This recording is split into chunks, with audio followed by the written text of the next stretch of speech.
අපි ඉන්නේ ටැන්සානියාවේ බොහෝම දුෂ්කර ගමක.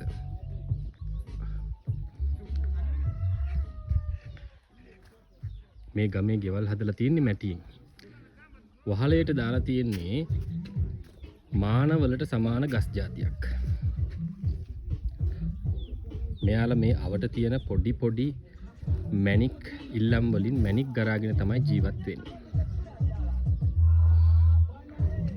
මේ තියෙන්නේ ගමේ ප්‍රජාශාලාව. මෙතන පවුල් 20ක් විතර පදිංචි වෙලා ඉන්නවා. බොහොම දුෂ්කර ජීවිතයක් තමයි මෙයාලා ගත කරන්නේ.